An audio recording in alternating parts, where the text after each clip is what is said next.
I was evicted, raped and left penniless. This is how badly Universal Credit failed its claimants. It's been nearly 2 years since I claimed Universal Credit. I had the misfortune of living in a trial area, where the benefit was tested before it was rolled out to the rest of the UK. As I watched my life get destroyed, was evicted and left penniless under the flagship welfare reform program, I prayed that I was one of few feeling the true horrors that such a scheme can inflict on people. But, yesterday's report from the National Audit Office, NAO, clearly shows that I was not the only one suffering. As more people were moved to Universal Credit, I watched news reports of people freezing to death in homes they couldn't afford to heat and spoke to people who had faced rent arrears and threats of eviction due to delays in payments and errors with processing claims.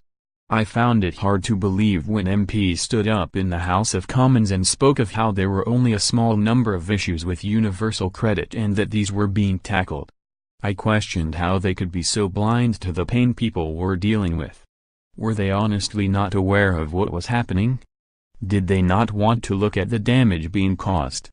Did it seem like too much effort to roll back the scheme? All I know is that we finally have an official report detailing Universal Credit's failures. The government's introduction of Universal Credit has been one long catalogue of delay with huge impact on people's lives, said MP Meg Hillier, chair of the Public Accounts Committee, in an official statement. This single sentence speaks volumes to those who have experienced the neglect that Universal Credit deals its claimants. Although it has been 23 months, it feels like yesterday that I listened in disbelief and horror as an advisor told me that, months after I'd filed a claim for a Universal Credit, my application had been rejected because their system didn't have my current address on file, despite the fact I'd provided it. I remember the numb pain I felt in the pit of my stomach as I opened my bedroom door to my landlord and he told me that he was going to evict me, because I wasn't able to pay my rent. I remember the fear and shame I felt every time I had to climb over a ticket barrier on the London Underground because my Oyster didn't have enough money on it. I remember counting 20p coins to buy a loaf of bread, then rationing it out for weeks and picking mold off the slices because I couldn't afford to buy anything more. I remember sleeping on a mattress blackened with filth in a stranger's bedsit, because I had nowhere else to go after my landlord finally kicked me out. I remember the horror that spiked in my stomach whenever the stranger, my rapist, unlocked the door and thumped a box of condoms down on the counter, because I knew what was coming. I remember preparing myself for the pain of being forced into sex against my will.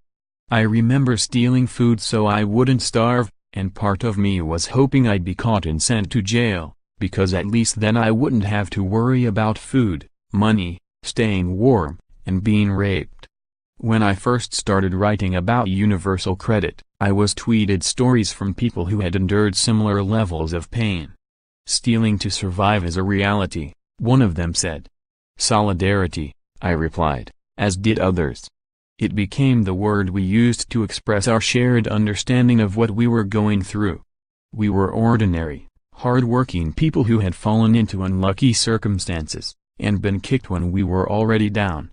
Theresa May disappointed upskirting bill is blocked after Tory MP's intervention. Tory MPs turn on Sir Christopher Chope over his blocking of upskirting bill. Who is Sir Christopher Chope, the man who shot down the upskirting bill? Our common interest was to survive under a scheme that felt as if it was designed to make our lives more difficult, and to support those who reached out for help.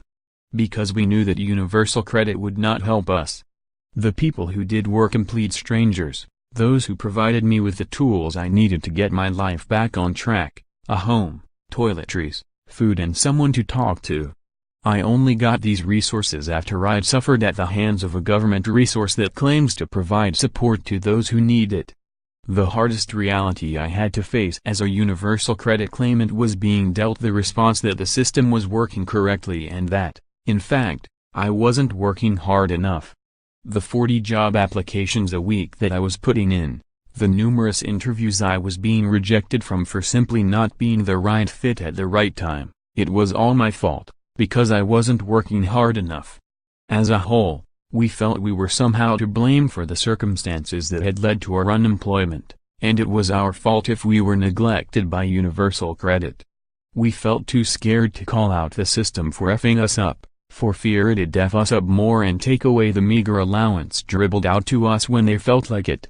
What spoke to me most was when Hillier said DWP needs to wake up and understand what is going so wrong before future claimants share a similar fate.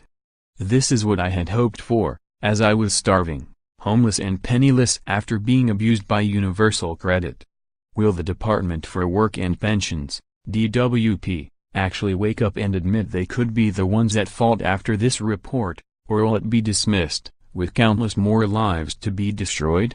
More. Up to 2,600,000 children to lose free school meals under universal credit changes more. How does universal credit work?